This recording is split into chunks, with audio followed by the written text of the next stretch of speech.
Cette année, j'ai vécu le matin des situations à répétition avec ma fille. Et ces situations-là, elles m'ont permis de me rendre compte qu'il y avait un lien très fort entre une chambre d'enfant et l'organisation d'une entreprise. Donc j'ai décidé d'en faire une série de vidéos pour vous parler à partir de cette chambre d'enfant des trois piliers qui, selon moi, permettent d'améliorer l'organisation d'une entreprise et de mettre en place des bonnes pratiques. Allez, c'est parti. Alors imaginez une petite fille qui s'appelle par exemple Anna. Elle a 8 ans et tous les matins, au moment de partir à l'école, genre 27 secondes avant de filer, elle se rend compte qu'elle ne trouve pas ses chaussures. Et en moyenne, elle va mettre 3 minutes à les trouver. Alors, comme ça, c'est une journée, c'est pas très grave. Sauf que si ça se produit tous les jours, à un moment, ça commence à poser des problèmes. C'est-à-dire que non seulement elle va perdre du temps, sur l'ensemble de l'année scolaire, ça va représenter plus d'une journée, mais en plus, elle va avoir pour elle 200 pics de stress par an. Ce qui est un petit peu dommage. Sauf que si on prend un peu de recul, elle n'est pas toute seule à avoir un pic de stress. Parce que son papa, sa maman, peut-être sa sœur ou son frère, eux aussi, ils vont avoir le pic de stress parce que ça pose un problème sur le démarrage de la journée. Eux aussi, ils vont chercher les chaussures et ils vont eux aussi perdre du temps. Ce qui fait que s'il y a deux personnes, par exemple, qui l'aident à chercher ses chaussures, eh bien ça fait 400 pics de stress par an supplémentaires et ça fait 2 jours par an de perdu également. Et imaginons que à cause de ça, elle arrive de temps en temps en retard en classe, ne serait-ce qu'une minute, sur l'ensemble de la classe, pour 20-25 élèves, eh bien on va avoir plus de 5 jours de perdu par an. Alors maintenant, pourquoi en fait? La question c'est pourquoi elle ne trouve pas ses chaussures? La réponse est relativement simple, c'est parce que sa chambre elle ressemble à ça. Alors cette chambre, elle a été générée par intelligence artificielle, mais ce qui est intéressant, c'est que je pense qu'on a tous vu une chambre à peu près comme ça, et là, ce qu'il faut voir, c'est que qu'est-ce qui se passe? Le cerveau, quand il voit ça, il est en panique. Il est en panique pour deux raisons, et la première, elle est spatiale. Le cerveau, il va essayer de mettre dans des cases, etc., sauf que là, il y en a partout. Il y a des Legos, il y a, qu'est-ce qu'il y a d'autre? Il y a des vêtements, des chaussures, des jouets, de la nourriture, des peluches, des crayons, des dessins, des livres, etc. Il y en a partout. Et le cerveau, comme il y en a partout, il ne peut pas catégoriser. Et donc, s'il cherche un objet, il sait que ça peut être partout. Donc, il scanne en permanence, en fait, l'ensemble de l'image. Donc ça le met en panique, le côté spatial. Mais il y a un deuxième côté que j'ai vécu, c'est que ça pose des problèmes temporels. Quand Anna, par exemple, un matin dit ah, je trouve pas mes chaussures, mais je sais où je les ai mises parce que mon cerveau me dit ah, je me souviens de les avoir mises sous mon lit. Elle va aller sous son lit et bizarrement, elle ne les trouve pas. Pourquoi? Parce que ce cerveau, il datait non pas de la veille, mais de l'avant-veille. Il se trouve que ce matin-là, en l'occurrence, elle avait laissé ses chaussures dehors. Ça, c'est une autre histoire. Donc, quel est le lien en fait avec l'entreprise? L'entreprise, déjà, un entrepreneur, il a beaucoup de choses à gérer. Il est pilote de son entreprise, il est stratège, il doit penser à la direction, il est commercial, il est communicant, il doit faire gérer ses prestations, il fait l'administration, l'organisation, le management, bref, il en a partout. Et si en fait tout ça n'est pas rangé, eh bien ça va poser également des problèmes. Quel problème ça va poser? Globalement, on sait que d'après différentes études, il y a 60% des travailleurs qui perdent du temps à cause d'une mauvaise organisation, à la fois individuelle, mais aussi de l'entreprise elle-même. Il y a ensuite les tâches récurrentes. Globalement, 68% des gens perdent du temps sur des tâches récurrentes.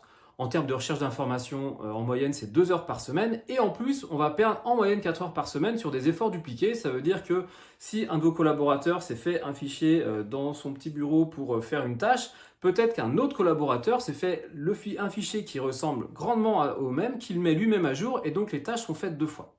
Donc ça représente également 4 heures par semaine. Ce qui fait que ça a forcément un impact. Ça va avoir un impact sur votre chiffre d'affaires. Ça va avoir un très fort impact sur votre relation client parce que forcément, si vous ne répondez pas dans les temps, si on sent que vous êtes mal organisé, ça ne donne pas une bonne image. Ensuite, ça va avoir un très fort impact sur la motivation des équipes. À force en fait d'avoir des process qui sont pas clean, de chercher des informations, de voir que ça change de temps en temps, que c'est jamais la même chose et que c'est compliqué, vous allez perdre des collaborateurs en engagement, mais aussi parce qu'ils vont partir aller travailler ailleurs. Donc forcément tout ça, ça fait que ça a un fort impact sur la rentabilité.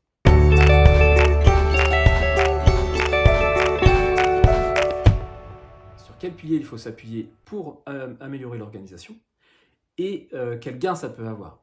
Simplement, la dernière fois, on parlait des tâches dupliquées. Sur ces tâches dupliquées, des études montrent qu'en moyenne, Une entreprise peut gagner jusqu'à 7 500 € par an et par personne, par collaborateur.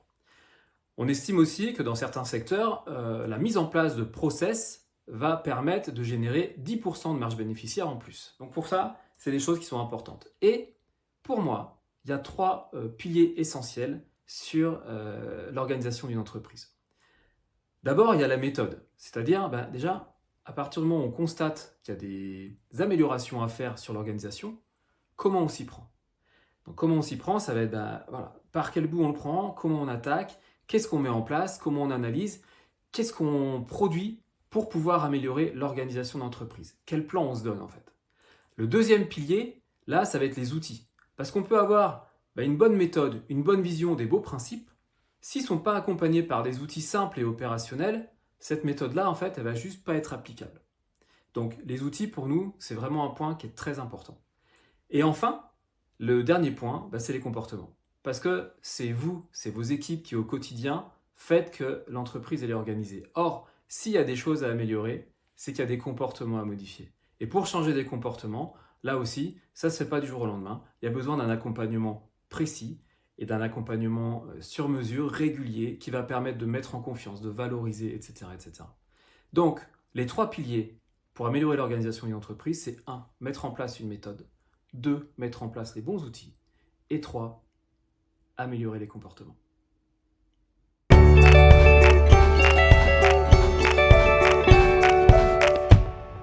Si on repart de la chambre d'enfant qui est totalement en bazar, eh bien, comment on va s'y prendre? Comment on va s'y prendre? Déjà, en fait, la méthode, elle repose sur trois phases. La première, c'est la classification.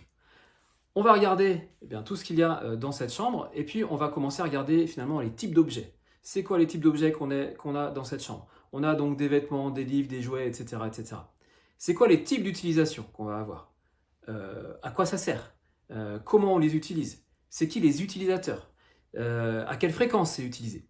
Et en fait, on va avoir une sorte de base de données avec toutes ces données-là qui vont nous permettre d'avoir une grille de lecture de l'ensemble des choses dont on a besoin dans cette pièce-là. Ensuite, on va chercher la meilleure combinaison. Donc, en fonction de critères, on va établir des formules pour trouver en fait la meilleure efficacité. L'exemple, c'est que si vous avez quelque chose que vous utilisez tous les jours, par exemple, je sais pas, le cartable en fait de l'enfant, on va éviter de le ranger très haut dans un placard qui n'est pas accessible. En revanche, la combinaison de ski qui sort une fois par an, elle pourrait être rangée dans un autre endroit. Donc en fait, on va essayer de trouver des bons critères pour se dire, voilà, à partir de ces critères-là, je vais avoir une organisation qui va répondre à ces principes-là. Et donc, justement, la troisième phase, c'est d'établir des principes. Donc par exemple, on va se dire, tous les mêmes types d'objets, ils vont se ranger ensemble. On va également se dire, tiens, on va faire des zones de rangement en fonction des fréquences d'utilisation.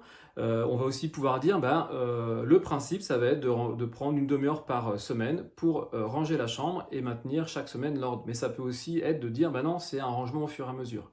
C'est là où on va toucher à l'identité de la personne et donc à l'identité de l'entreprise aussi, de la culture d'entreprise. Parce que, si je reprends l'exemple de la chambre d'enfant, pour une petite fille qui est très créative, qui a besoin d'un environnement où elle peut avoir accès à plein d'éléments, plein d'objets pour pouvoir laisser libre cours à sa créativité, eh bien, si on lui met une chambre toute bien rangée, toute ordonnée, où il n'y a rien qui dépasse et où il n'a pas une zone en fait de liberté, ça ne va pas tenir. Ça ne va pas tenir, ça ne lui correspond pas et ça va au contraire créer de la friction parce que ça ne lui ressemble pas. Donc c'est pour ça que dans une organisation d'entreprise, c'est aussi important de bien capter cette culture, de bien comprendre à la fois comment fonctionne l'entreprise pour pouvoir mettre en place les meilleurs principes. Donc ça, c'est un point très important aussi, c'est qu'au-delà de cette méthode qui va être très carrée, il y a un point essentiel de comprendre l'identité pour pouvoir délivrer des principes qui sont des principes cohérents avec l'identité de l'entreprise.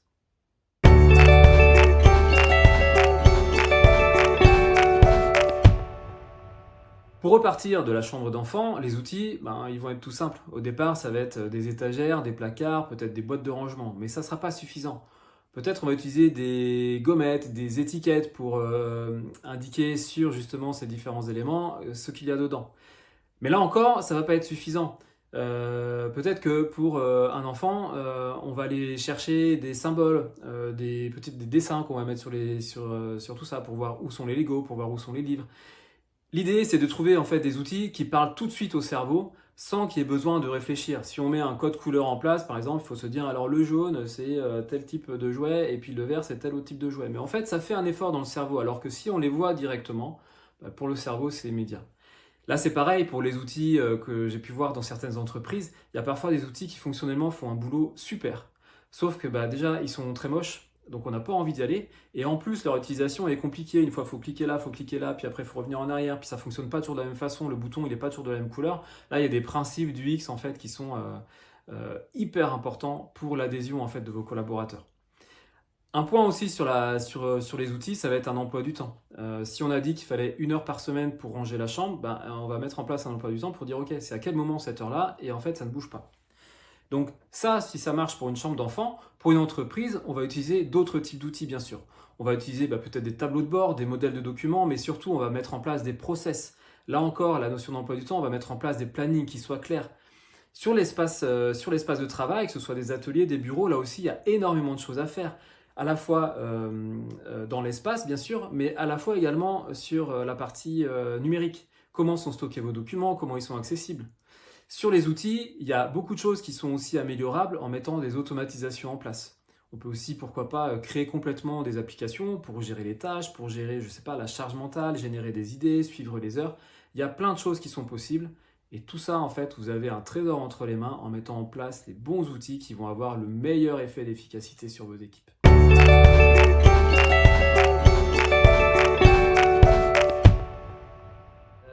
Pour une chambre d'enfant, si on reprend notre exemple, eh bien là, ça va être un point très important. C'est dur de faire changer son enfant de comportement pour qu'il range sa chambre au fur et à mesure. Donc, la première chose à faire, ça va être de faire en sorte que les ateliers de rangement, les moments de rangement ou les moments où on lui explique, ce ne soient pas des ateliers très directifs, qu'on ne lui explique pas par A plus B comment il doit faire, mais simplement en fait que ce soit participatif, ludique et qu'il y trouve un intérêt, qu'il y ait un côté amusant. Ensuite, on va l'accompagner dans ses premiers pas, faire les premiers rangements ensemble, lui montrer, etc., etc.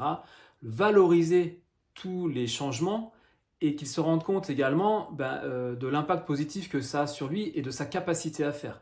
Tout ça, en fait, ça va permettre d'ancrer et de mettre en place de l'amélioration continue pour se dire, en fait, voilà, ce mois-ci, je vais voir qu'il a déjà changé telle partie du comportement, je ne vais pas lui demander d'être à 100%. Donc, pour une entreprise, ça marche un petit peu pareil. Une fois qu'avec la méthode, on a défini un plan d'action et qu'on met en place des outils, on va avoir besoin de mettre en place, par exemple, des points mensuels pour se dire, voilà, sur tel type d'organisation, comment ça fonctionne, est-ce qu'on est bon, qu'est-ce qu'on doit modifier, qu'est-ce qu'on doit améliorer, parce que juste un plan et puis on dit allez-y, ça ne fonctionne pas. Donc, il faut un suivi régulier où on peut avoir du feedback sur bravo, qu'est-ce qui a été mis en place, ça c'est top, c'est génial, et c'est quoi les difficultés? Pourquoi vous avez ces difficultés? Qu'est-ce qu'on peut changer? Et donc, en fonction de ces éléments-là, vous allez tout de suite avoir naturellement un plan d'action qui va se dresser pour le mois suivant, où là, bien sûr, comme tout plan d'action, il faut mettre des dates, il faut mettre qui est responsable, etc., etc. Un point qui est très important aussi, moi ce que j'aime bien sur ces points mensuels, c'est que par rapport aux difficultés, par rapport à tout ça, on va demander un peu les idées, qu'est-ce qu'on pourrait mettre en place. Dans toutes les idées qui ressortent, il y a forcément des idées qui sont rapidement réalisables et qui vont avoir un impact tout de suite, un impact immédiat. Pour ça, c'est quelque chose, c'est un vrai trésor. Moi, je m'attarde à chaque fois là-dessus parce que à partir du moment où cette action rapide à mettre en place, elle est faite, déjà, il y a une satisfaction et puis on voit que ça marche.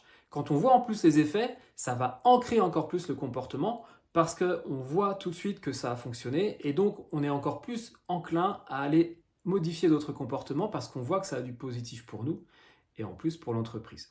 Donc voilà, on a donc en premier la méthode, en 2 les outils et en 3 les comportements. Donc c'est de l'accompagnement au changement, ni plus ni moins, mais simplement, là encore, qui correspondent à la fois à l'entreprise et à la fois aux individus. Alors vous l'avez vu, une chambre d'enfant mal rangée, ça génère du stress, ça génère de la perte d'efficacité, à la fois pour l'enfant mais aussi pour l'ensemble de la famille. Une entreprise, c'est pareil. Si elle est mal organisée, ça va générer du stress pour le dirigeant, pour toutes les équipes, peut-être parfois même pour les clients, les fournisseurs, les partenaires. Donc, Travailler sur cette organisation, c'est un vrai cadeau que vous vous faites. Et pour moi, donc on a vu les 3 piliers, la méthode, les outils, le comportement. Si vous travaillez ces 3 points-là, vous aurez forcément des résultats qui seront, très jolis. Et comme créer une entreprise, piloter une entreprise, c'est un vrai cadeau qu'on fait au monde, eh bien autant le faire de la manière la plus fluide et la plus joyeuse et bien sûr la plus rentable possible.